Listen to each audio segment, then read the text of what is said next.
Welcome back to Budget and Bling, the series where we take the Commander Precons and upgrade them for a little or a lot. Today we're talking about Aura of Courage from Adventures in the Forgotten Realms and the budget and expensive upgrades that I would make to this deck to make it immediately more competitive. And the video starts right now.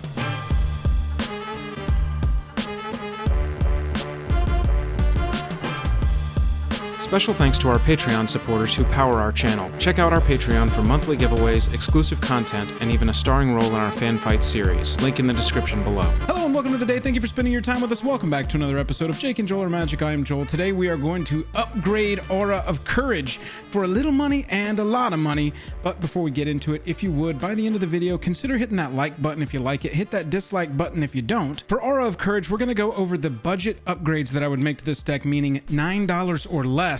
And then we're going to look at the expensive upgrades that I would make, meaning $10 or more. Stick around to the end of the video to make sure that you see exactly what cards I would cut from this deck to make room for some of the upgrades. And what I want you to do is comment right now what you think the most expensive card is that I'm going to suggest would be a great upgrade for this deck. Let's take a look at the commander for this deck. So we've got Galia, Kindler of Hope, a blue, a white, a green, and one other for a 4/4 elf knight. With Vigilance, it says you may look at the top card of your library anytime. You may cast aura and equipment spells from the top of your library, and when you cast an equipment spell this way, it gains when this equipment enters the battlefield, attach it to target creature you control. I'm seeing three main strategies right out of the box if we're sticking with Galia as the commander, and that's auras, obviously, equipment as well, and then a little bit of top of deck manipulation. It'd be nice if we could a little bit affect what's on top so that we could get some more value by casting it off the top of our library. First off, for just $1, I would put Darksteel Mutation in here. It's one of the best removals in Commander for just 2 mana, and it is an aura. You can cast aura and equipment spells from the top of your library with Galia. They're expecting you to be like all offensive, and it's pretty sick if you can cast a removal spell right off the top and just be like, whoopsie, now your commander is absolutely useless, and you can't even get it into another zone until it dies. I'm a big fan of Darksteel Mutation in this deck, only $1. Next up for $1 is an uncommon called Alpha Authority, a green and one other for an aura. It's an enchant creature and it says enchanted creature has hexproof and can't be blocked by more than one creature. A lot of what this deck is doing is Voltroning one creature. Either your commander, I would recommend a different creature just so your commander can stay on the battlefield and we're suiting up some other creature to be our main attacker. But with Alpha Authority, giving it hexproof is going to make it dodge all targeted removal, and making it unblockable by more than one creature means that a bunch of creatures can't gang up on it and kill it if it doesn't already have something like Indestructible. Only $1, it's a really good aura to make your Voltron deck punch a little bit harder. Soothsaying is up next. I talked about a little top of library manipulation. I think Soothsaying is a great way to do that. It's just a 1 blue enchantment. It's not an aura, so it's not going to count for Galia's ability to play it off the top of the library, but that's okay because for X, look at the top X cards of your library and put them back in any order. Obviously, you need to really make this at least 2 to make it viable, but the ability to rearrange the top of your deck just a little bit with any extra mana that you've got over, because you can do this at instant speed. So at your opponent's end of turn, just go with Soothsaying, rearrange the top of your library, put an aura equipment maybe second down, so when you draw, you've got an aura or equipment on top of your library ready to cast. Now, that's not the only way to go and get these spells, but 3 Dreams is another way. A white and 4 other for a sorcery. Search your library for up to 3 aura cards with different names. It's commander, not that difficult. Reveal them and put them into your hand. Then shuffle your library. 3 cards for 5 mana. I'll really take that, especially since we can go and get the specific ones that we need for whatever situation we're in. Soothsaying and 3 Dreams, both only $2 to pick up.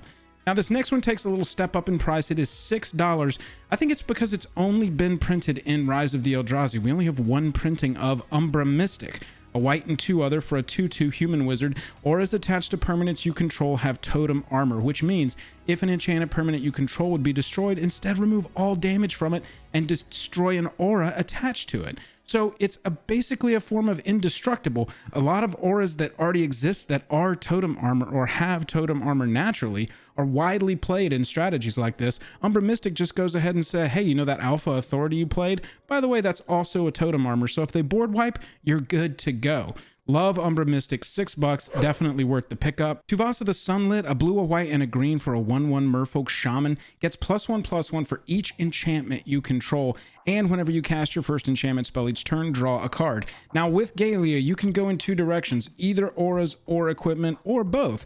But if you are leaning heavier towards enchantment auras, I would say let's run Tuvasa in the 99. Very typically, Tuvasa is the commander of a deck like this, but that just means that it easily slots into the 99 as a hugely powerful spell. Whenever you cast your first enchantment spell each turn, being able to replace it by drawing a card off the top of your deck, maybe even affecting the top of your deck so that Galea can see an aura or equipment on top after you've drawn and be able to cast that too. Tuvasa is just sick in this deck. Velocity, it gets +1/+1 for each enchantment you control, so it also grows, and you can make it the creature that you suit up with the auras, and it can be attacking through. Huge fan of it. $6. You should pick this one up to go into this deck. We talked about Totem Armor, and here is probably my favorite one, Bear Umbra. 4 mana for an enchant creature. It gets +2/+2 and has, whenever this creature attacks, untap all lands you control. And it's got Totem Armor, so if it dies, quote unquote, Bear Umbra can be sacrificed, and then we can keep our creature.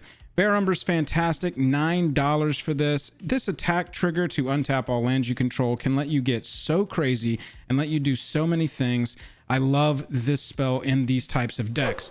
Now, we talked about having a creature to suit up that's not your commander so that you can leave your commander off to the side doing its commander things and not making it your big attacking threat that your opponents are going to want to kill. Rafik of the Many is a great candidate to be that attacking creature for your commander.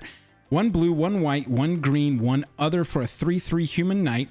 It has Exalted, which means if it attacks alone, it gets +1/+1 until end of turn, fine. But whenever a creature you control attacks alone, it gains double strike until end of turn. So if you've got anything giving it trample, giving it avoidance like unblockable, Rafik is punching through and doing a ton of damage. I mean, if you can get his power up to 10, he's attacking for 20. $9 for Rafik. You're going to want to run Rafik or creatures like it alongside Galea, and think about suiting them up with the equipment and auras that you run so that your commander can just be chilling, doing its value thing. The last of the budget upgrades is Shadow Spear for $9. Equipped creature gets +1/+1, has Trample and Lifelink. Trample's great, Lifelink's pretty cool. It's that ability, 1 mana permanents your opponents control lose hexproof and indestructible until end of turn. That is fantastic. Plus, it's only 1 mana and it equips for 2. Shadow Spear is an all-star of an equipment. It's got versatility. It gives that trample that we want so bad if we are suiting up a creature with a ton of power. Shadow Spear definitely belongs in this deck. Okay, so let's talk about some bling upgrades for this deck, and let's start with the $10 Eldrazi Conscription. This is the kind of card that is ridiculous, and I love for a deck like this. 8 mana, enchanted creature gets +10/+10, has Trample, and Annihilator 2, which means whenever it attacks, the defending player has to sack 2 permanents. Eldrazi Conscription is nuts. Play it off the top of your library with Galea. It goes right onto the creature. The creature's swinging through with Annihilator. Ridiculousness. $10. Pick yourself up a copy of Eldrazi Conscription. Song of the Dryads. This is kind of like Darksteel Mutation. I love that it's an aura so that you can play it off the top of your library with Galea, and it's a removal. Enchanted permanent is a colorless forest land. That is it. Loses all other abilities, becomes a forest, and then your opponents have to do something with it. Destroy the land, sack the land, somehow destroy the enchantment. I love having removal that we can play with Galea off the top of our decks. $10 for Song of the Dryads. Mechanized Production for $12. This is kind of a funny inclusion. This is a personal inclusion of mine. I don't think this is going to be on anybody's list, but I think it's fun. We are running probably at least some equipment, at least some mana rocks, and with Mechanized Production, we can play it off the top of our library because it is an aura. And then at the beginning of your upkeep, you create a token that's a copy of the enchanted artifact. So we're making multiple copies of our mana rocks, of any swords that we're playing onto the battlefield. Mechanized Production then also says if you control 8 or more artifacts with the same name as one another, you win the game. So this is like a 1-card built-in win condition that if your opponents do not answer, you can win the game just like that. Like I said, very silly inclusion, but I'm a big fan of it, and so I wanted to include it on this list. $12 for Mechanized Production. We talked about Rafik of the Many as a $9 solution to a creature in your deck that can be suited up that's not your commander. I think that Miri Weatherlight Duelist is another fantastic option. $19 for Miri, so we're starting to work our way up the budget line. But for a white, a green, and one other, you're getting a 3/2 first striking cat warrior that says whenever it attacks, each opponent can't block with more than one creature. We already know from Alpha Authority that can be great in a deck like this.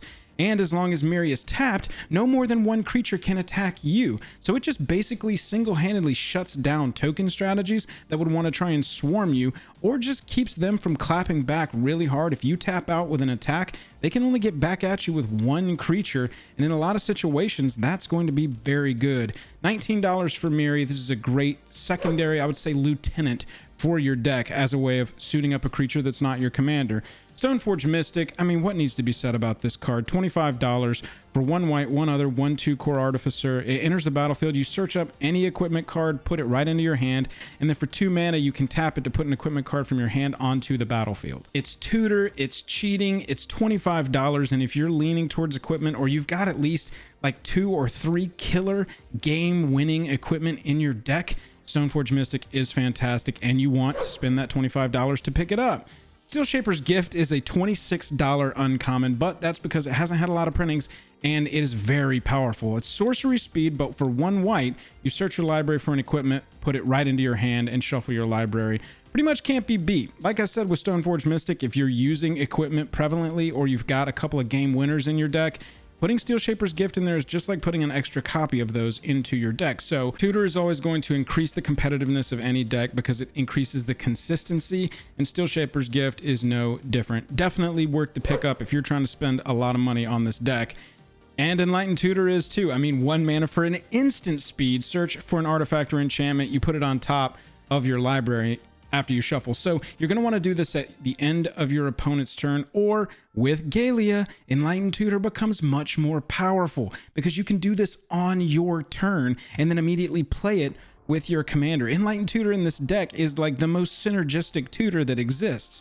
It's crazy. This is a $45 card right now, but it is very, very powerful.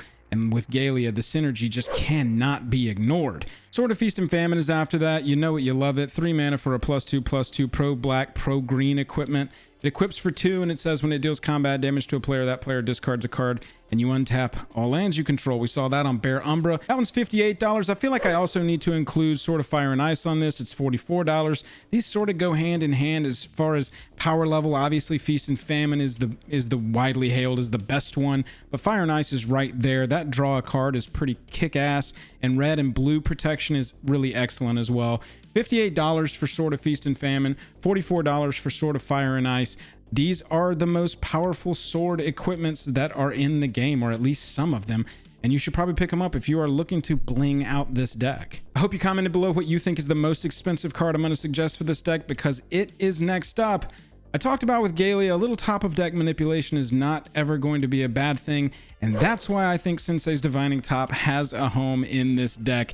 $71 for a copy of Sensei's Divining Top, but the ability to look at the top 3 cards of your library, put them back in any order at any time for just 1 mana. It's like Soothsaying, but way cheaper, way better. Plus, it can escape if somebody tries to remove it. Galea, Kindler of Hope, loves Sensei's Divining Top. Being able to put that aura or that equipment and then play it off the top of the library, it's just like increasing your hand size. I love this as a very expensive upgrade to Galea, Kindler of Hope.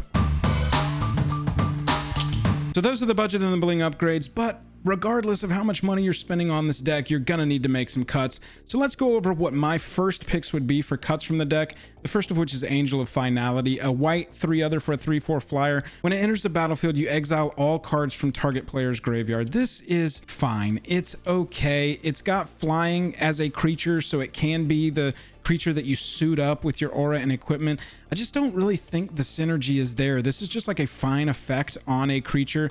Being able to host one player's graveyard, that can really come in handy situationally. So I would just really rather have any of the upgrades that we talked about over something that's not as synergistic as it could be.